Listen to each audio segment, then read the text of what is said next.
Muy buenos días, qué gusto que nos acompañe en una nueva edición de República. Les saluda Carlos Monterroso, es un agrado que esté conmigo por la mañana, miércoles 12 de diciembre del año 2018, dedicado al análisis de los temas de la realidad de nuestro país. Lo vamos a dedicar en esta primera parte para hablar de un ámbito más de carácter institucional, cómo va el proceso de elección del fiscal general de la República, y para eso es un gusto recibir a Humberto Sáenz, abogado, miembro del Centro de Estudios Jurídicos, y también recibo a Erika Saldaña, abogada y presidenta del Centro de Estudios Jurídicos. Buenos días, bienvenidos a República. Bienvenida, Erika, qué gusto volvernos a encontrar. Buenos días, aquí con frío. Gracias, un poco.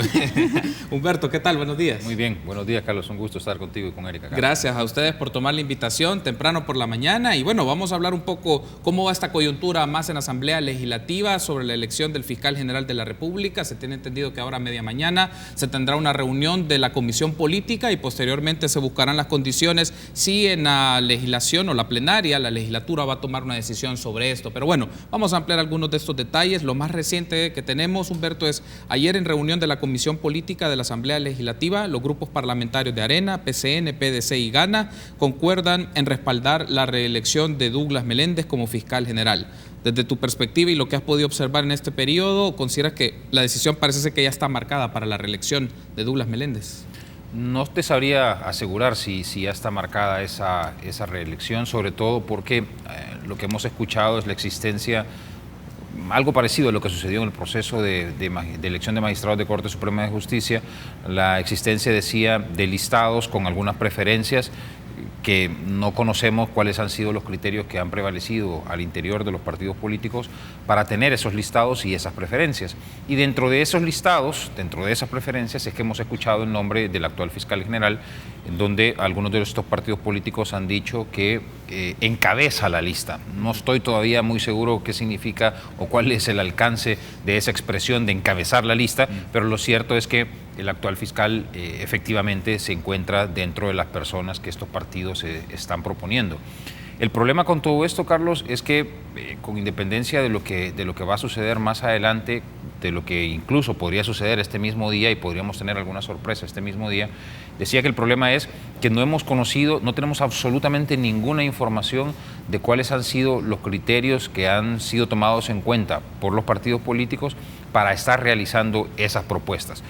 Eso por una parte. Y por otra parte, el hecho de que estamos regresando a un mecanismo, el mecanismo de listas y de intercambio de listas y de preferencias, que bajo ningún punto de vista es el más adecuado y es el más idóneo para la elección del fiscal.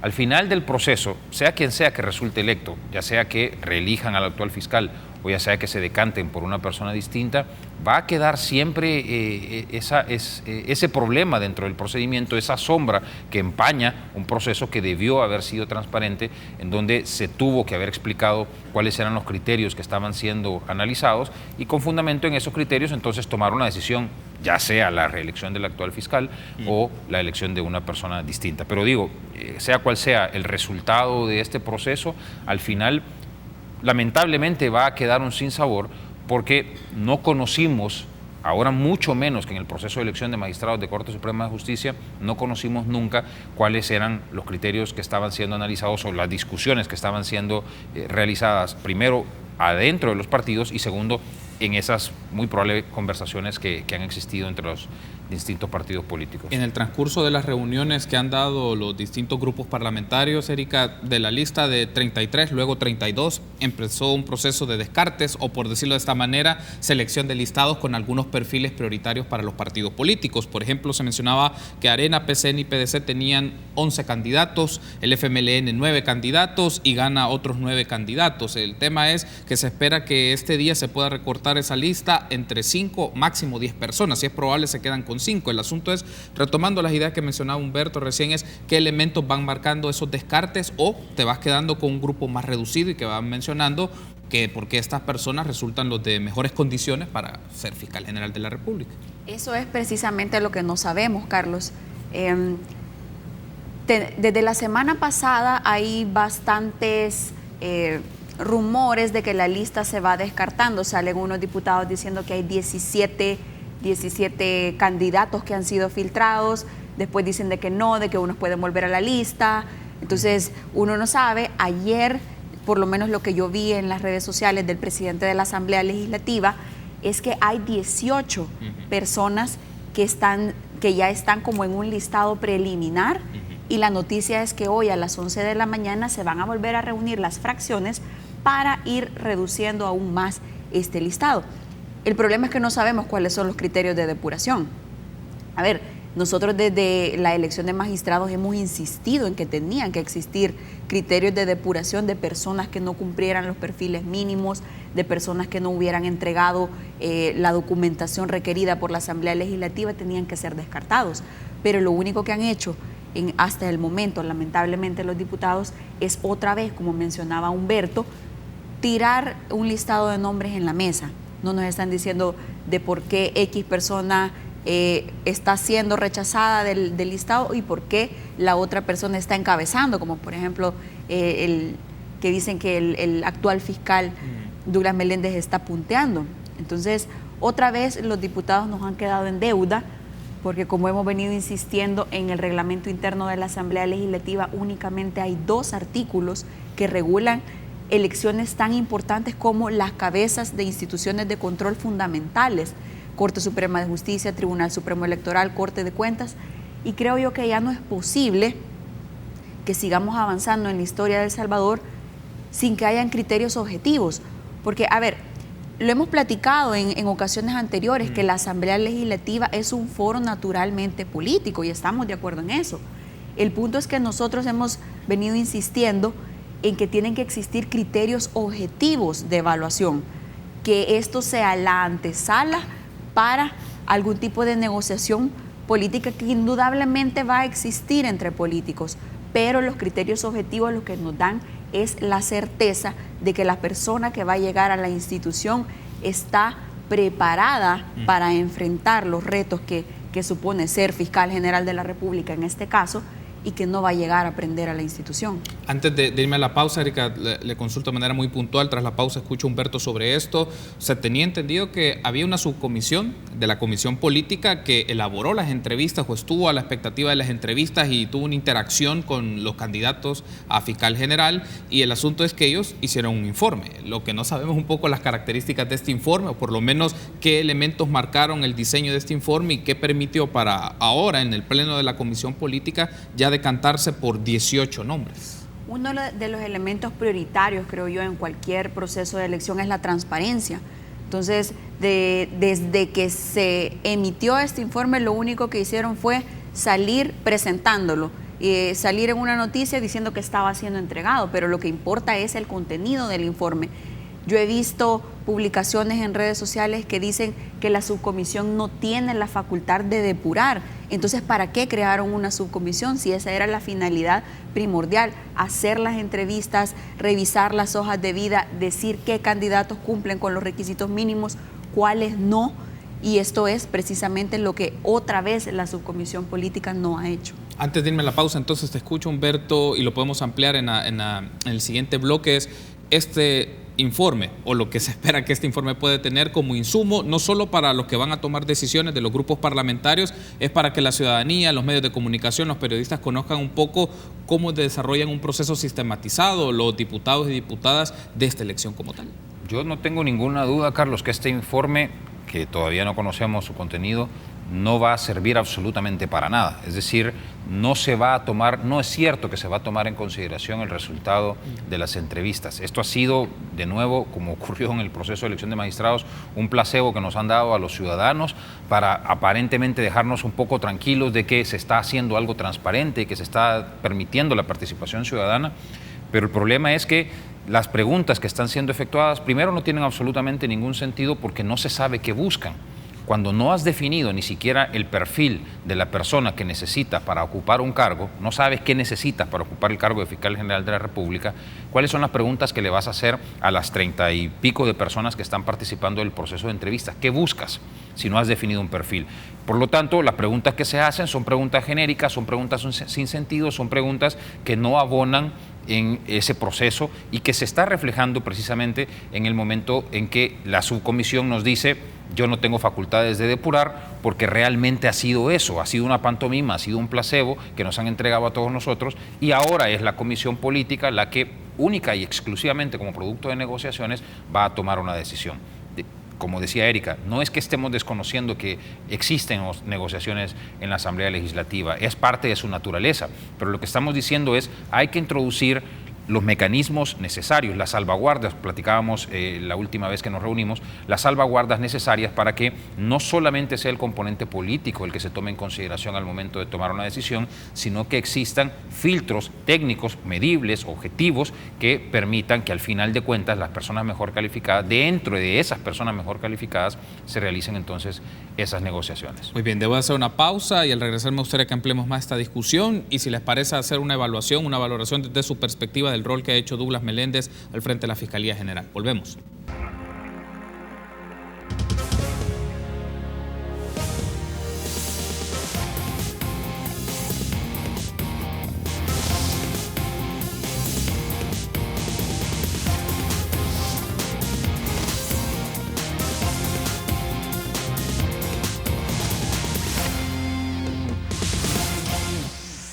Gracias por seguir junto a nosotros en República. Continuamos platicando con Erika Saldaña y Humberto Sáenz del Centro de Estudios Jurídicos del proceso de elección del Fiscal General de la República. Uno de los elementos que mencionábamos y se ha insistido, tanto fue para el proceso de elección de magistrados de la Corte Suprema de Justicia, ahora para el proceso de fiscal, y es muy probable que cuando vengan elecciones de otros funcionarios de otras instituciones del Estado, Procuraduría para la Defensa de Derechos Humanos, Procuraduría General o Corte de Cuentas, aparece este tema de los criterios con los cuales se toman decisiones o los cuales por lo menos permiten tener claridad de los perfiles. La pregunta es, y ha salido en discusión, es qué tanto se puede marcar este término de objetividad en estos tipos de criterios, en decisiones políticas, criterios que te permitan acercarte un poco mejor a lo que querés. Es decir, ¿es compatible esto, Erika, en estos procesos o básicamente los partidos políticos van definiendo sus prioridades en función de cómo leen los perfiles, el rol que tiene esta institución y se puede afectar o no sus intereses o de quienes representan? A ver, hay que tener claro que la Constitución de la República tiene requisitos. Y para el caso del Fiscal General de la República, la Constitución dice que se tienen que cumplir los mismos requisitos que para magistrado de Cámara. Para magistrado de Cámara se exige edad, se exige ser abogado, se exige moralidad y competencia notoria. Sí. Entonces, estos conceptos, a pesar de que pueden sonar muy abstractos, la jurisprudencia constitucional ha tratado de volverlos más concretos. En el tema de la moralidad se incluye un concepto de independencia que tienen que tener todos los organismos de control y se dice que una persona que va a estar a la cabeza de una institución, de un organismo de control como la Fiscalía, no tiene que tener afiliación partidaria, en primer lugar. Entonces, este ya es un criterio objetivo que las personas pueden, que los diputados de la Asamblea pueden evaluar. También la moralidad es bien complicado de decir, tengo moralidad, no la tengo, pero se ha señalado que hay una serie de solvencias que al menos debería de tener la persona para decir, ok, tengo la moralidad al menos objetiva suficiente para optar el cargo, que una persona no tenga antecedentes penales, que no tenga, que esté solvente ante la policía, esté solvente ante Hacienda, esté solvente ante la Corte de Cuentas, que no tenga ningún reparo. Entonces, ahí podemos ver otra serie de criterios objetivos, que los procesos estén fenecidos, que haya sido sentenciado por X, Y, sanción o delito. Entonces, estas son cuestiones que se tienen que ir ponderando. En el tema de la competencia notoria, como ha estado señalando Humberto, deberíamos de tener un perfil, al menos mínimo, que nos digan esta persona es competente para llevar adelante la Fiscalía General de la República, porque no vamos a poner, me voy a ir a extremos, no vamos a poner a un ingeniero a que dirija una de las instituciones cuyas facultades principales es la investigación de delito, la acción penal, la defensa de los intereses del Estado. Algún conocimiento básico de todas estas cuestiones debería de tener, y tú esto lo podés verificar por medio de constancias, de qué ha estudiado, cuál ha sido su experiencia profesional. Entonces no podemos decir que únicamente se trata de un ambiente puramente político donde se va a mover todo esto. Hay criterios mínimos que deberían estar cumpliendo.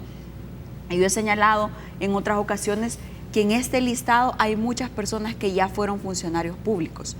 Entonces, un elemento adicional para estas personas es que la Asamblea acredite o establezca por qué merecen otro cargo en la función pública, porque si no, lo que estamos convirtiendo es al funcionariado público en un carrusel donde cualquiera puede optar, y ahora opto al cargo de fiscal general y antes fui magistrado y antes fui procurador, lo que sea. Entonces, las habilidades que una persona debe de tener para cada institución es distinto. Entonces, a mí me parecería poco honesto afirmar que una persona es bueno para todo y que podría dirigir cualquier institución. Entonces, aquí, si los diputados quisieran, pudieran ir construyendo criterios objetivos para que sea la base de su elección. Uno de los elementos que ha generado como controversia o discusión o deliberación, creo que más que controversia, un debate de diferentes organizaciones, académicos, especialistas en estos campos, Humberto, y también lo hemos discutido en varios momentos acá en República, es: los criterios es algo favorable, es algo factible y debe de hacerse. Ya Erika nos justifica por qué ir operacionalizando esta serie de criterios. Ven aspectos como todas estas solvencias, todos estos documentos que permiten constatar que estas personas efectivamente no tienen un conflicto con la ley o no han cometido actos o algún tipo de delito. Pero el punto donde genera debate es si esta ponderación que se le da a estos criterios, las ponderaciones pueden tener un interés para tratar de darle más preferencia a uno sobre otro. Entonces viene el punto, es la ponderación como tal es lo que genera un poco más de crispación en ¿por qué a este le doy un porcentaje mayor en este criterio y no podría ser otro criterio? Es que una de las cosas que nosotros hemos venido exigiendo es que, además de definir un perfil previo a una convocatoria, es decir, lo primero es definir un perfil del cargo, y una vez que se define el perfil, determinar cuáles son esos criterios técnicos para medir si una persona cumple o no con ese perfil, y después de eso iniciar el proceso y convocar. No al revés, no como se ha venido haciendo. Convocamos, hacemos una convocatoria abierta y en el camino, porque en algún momento en este proceso de elección de fiscal general, algunos diputados mencionaron que estaban dispuestos, ahora sí, a elaborar el famoso baremo, término que no ha caído muy bien en algunas personas, pero lo dijeron hasta que el proceso ya había iniciado. Lo que nosotros hemos sostenido es, no, es que es al revés. Empecemos por definir el perfil de fiscal general que necesitamos. Ya Erika daba algunas ideas, yo añado 2 o 3. El fiscal general de la República es una persona que, además de representar los intereses del Estado en general, que además de dirigir o coordinar la persecución penal o la investigación penal y dirigir los procesos penales en general, tiene unas atribuciones importantísimas, por ejemplo, en materia constitucional, porque el fiscal general, a través de sus delegados, participa en los procesos constitucionales.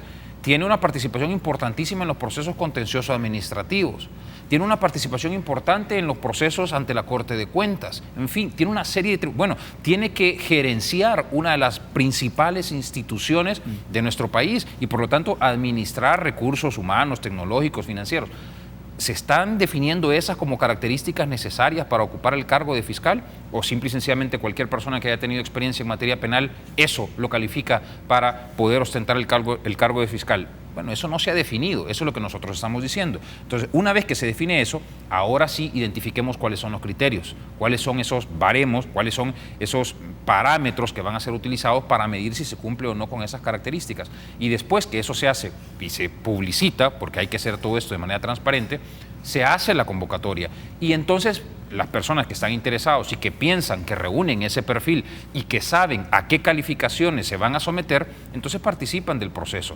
Eso es lo que pedimos. Bueno, ya no se hizo en este proceso de elección de fiscal y ya estamos tarde para hacerlo. Pero entonces, como mínimo, exigimos que se transparenten cuáles son esos criterios que están siendo ahorita valorados por los diputados y que les están permitiendo presentar en este momento listados o intercambio de listados, que nos digan por qué esas personas están siendo consideradas. ¿Qué ha pasado que se han descartado ya casi a la mitad de los candidatos y que ya no están siendo en este momento ni siquiera evaluados? ¿Y qué pasa con estos que sí están siendo evaluados? ¿Y qué preferencia les están dando y por qué? ¿Cuáles son las características que primordialmente están viendo en esas personas y por qué piensan que esas personas pueden realizar un buen trabajo en la Fiscalía? Porque digo, ya estamos tarde para hacer lo que hubiera sido lo ideal, empezar como debe empezarse todo proceso de elección de funcionarios. Antes de irme a la pausa, Humberto, y me permite hacer la transición a este tema, en función de estos criterios que tú me describís, que consideras que son elementales y fundamentales para el proceso de elección, o por lo menos para darle seguimiento al perfil de alguien que aspira a dirigir a esta institución como es la Fiscalía General de la República, del Ministerio Público, ¿cómo evalúas el trabajo de Douglas Meléndez en función de esos criterios y de esas razones? ¿Cómo lo evaluarías tú? Yo lo evalúo bien. Yo pienso que el fiscal general de la República ha mostrado en estos ya prácticamente 3 años una independencia que es una característica imprescindible en esta institución y que ha podido, en virtud de esa independencia, tramitar ciertos casos, procesar a ciertas personas que en el pasado muy reciente habría sido impensable que se procesaran.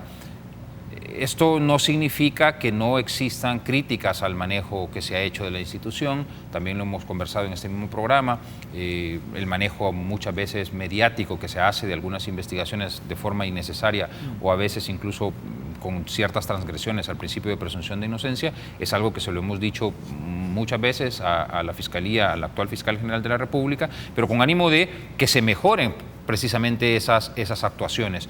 Pero salvo esa que ha sido una crítica muy puntual y salvo la existencia que no es ni siquiera algo directamente imputable a la actual Fiscalía, porque la inexistencia de recursos suficientes es algo que se viene arrastrando, es un problema adicional que tiene ahora la Fiscalía, no se cuenta con los recursos humanos, los recursos tecnológicos, los recursos financieros suficientes como para poder conducir adecuadamente todas las investigaciones.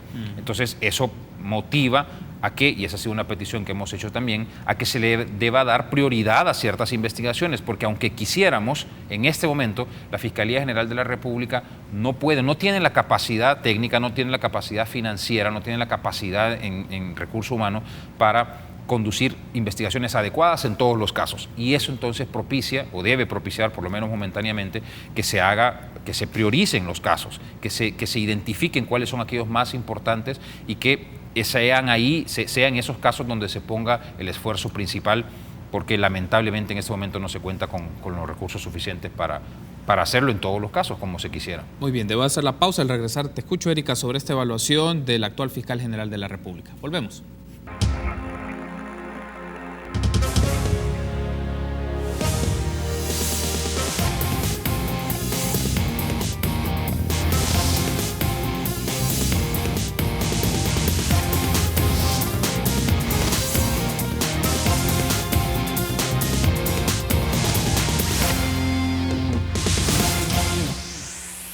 Seguimos platicando con Erika Saldaña y Humberto Sáenz sobre el proceso de elección del fiscal general. Erika, ahora escucharte un poco sobre la evaluación que harías tú del desenvolvimiento del actual fiscal general, Douglas Meléndez, en función un poco de esto, de criterios y razones con las cuales ustedes ponderan y observan el desempeño de esta persona al frente de esta institución, considerando un aspecto. Una de las críticas, es el uso mediático de algunos casos versus los resultados en judicializar casos y sostener las investigaciones. Aparece, por ejemplo, el caso Flores, aunque él menciona que esto venía del fiscal anterior, pero hay otras indagaciones que requieren más experticia técnica y a nivel judicial se le consulta si tienen esa base o ese sustento en las investigaciones. Entonces, ¿cómo valorás o evalúas en función de estas ponderaciones y también estas circunstancias? Bueno, yo creo que para evaluar a alguien o algo tenemos que tener un parámetro de comparación. Entonces, si tenemos como parámetro las anteriores gestiones de la Fiscalía General de la República, creo que el actual fiscal sale de manera muy bien evaluada, porque hay que tener en cuenta que un funcionario no va a quedar bien con todos los sectores.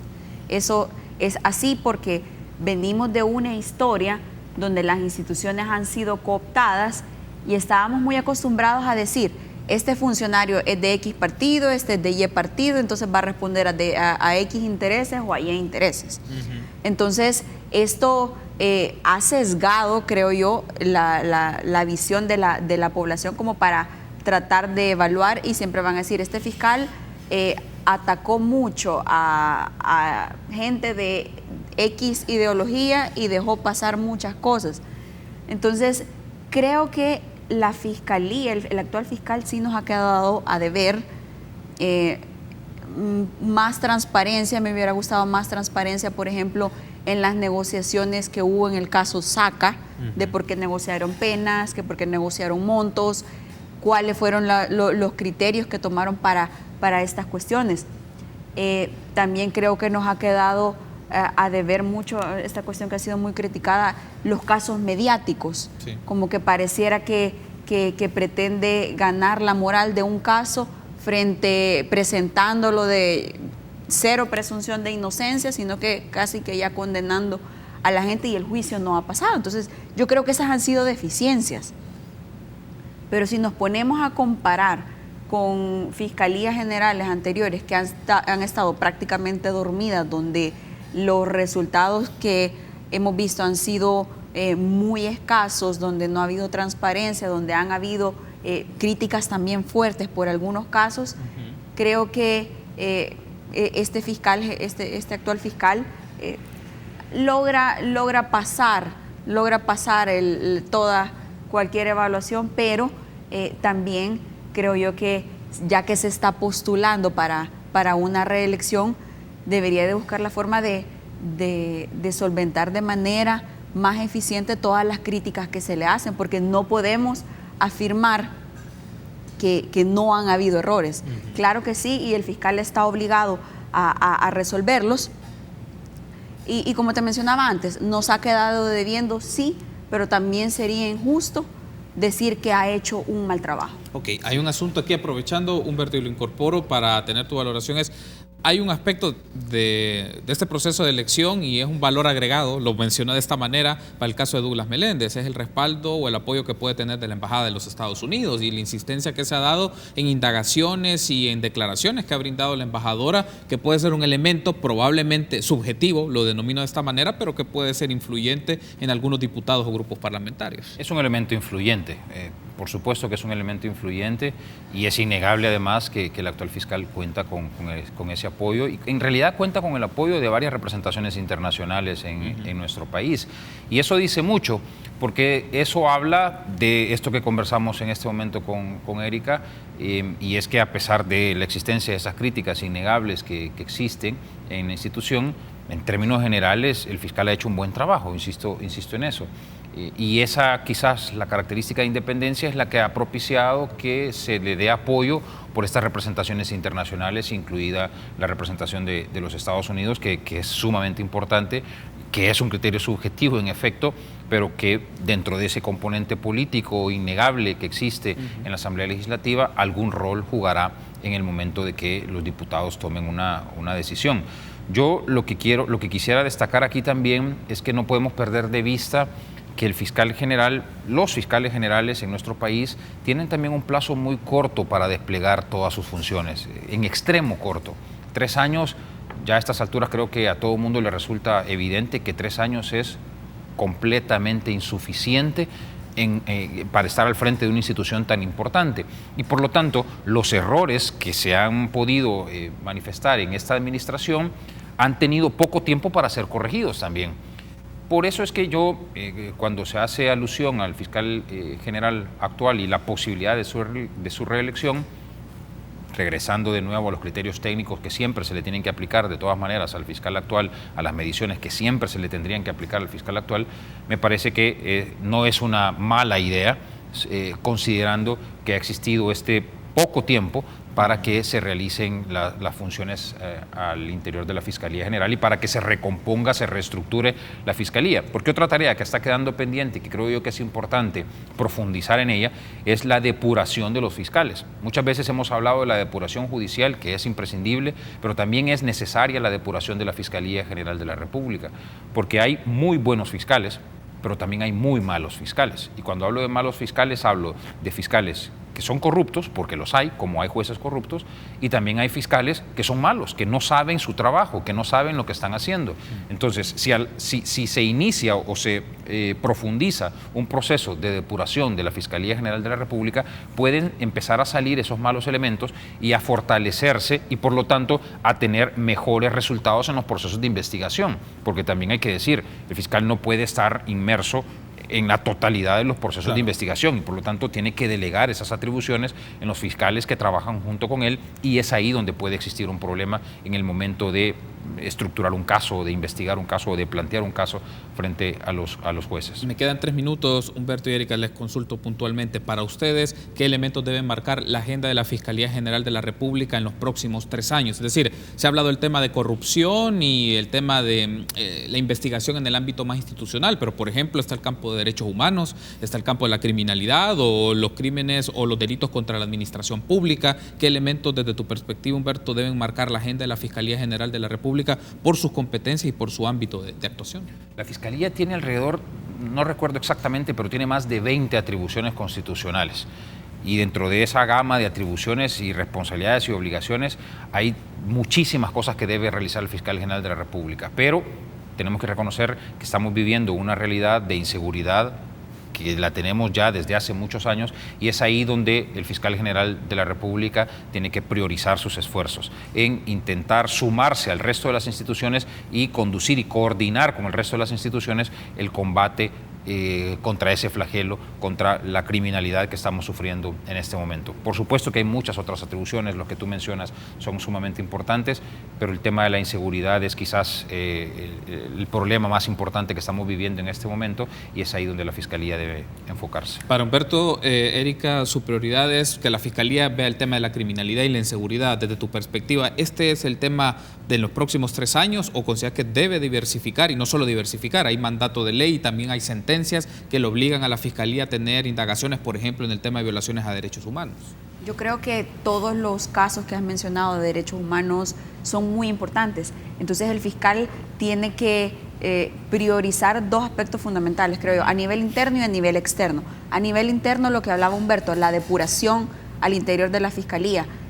Con este caso que hemos visto de Luis Martínez, yo creo que podemos tener un indicio bastante fuerte de que adentro de la Fiscalía se incrustó la corrupción. Entonces hay que depurar la Fiscalía a nivel interno, y a nivel externo creo yo que todas estas cuestiones que ha manifestado Humberto del combate a la delincuencia, lo que has mencionado tú de la defensa de los derechos humanos, son cuestiones sumamente fundamentales. Entonces el fiscal prácticamente tiene que dividir su atención en todas estas cuestiones que para mí son igualmente prioritarias. El tema de la corrupción creo que hay que seguir trabajando para combatirla, porque es lo que ha mermado los recursos públicos que tienen al Salvador en un estado deficiente de protección de los derechos de los ciudadanos. Los delitos, yo creo que para cada persona su caso es el más importante. Entonces la Fiscalía tiene que buscar la forma de que sus fiscales sean más eficientes, porque no es posible que una persona de repente esté detenida X meses, 6 meses, y de repente salgan con que no hay prueba suficiente. ¿Quién le devuelve esos 6 meses a la persona? O caso contrario, que hay personas que hay un indicio de que han cometido delitos y están libres. Entonces yo creo que el fiscal básicamente tiene que partirse en todas estas intereses que son igualmente prioritarios y buscar la forma de ir depurando los casos y de ir saliendo con todo. Perfecto, quiero darle las gracias por haberme acompañado, Erika, Humberto. Nos seguiremos encontrando en este espacio para debatir estos temas, el proceso de elección de fiscal, de otras instituciones, pero también cómo se desenvuelve el trabajo del órgano judicial. Gracias por haberme acompañado, Humberto. Erika. Gracias por la invitación. Gracias a ustedes por haberme acompañado. Permítanos una pausa. Continuamos con más entrevistas.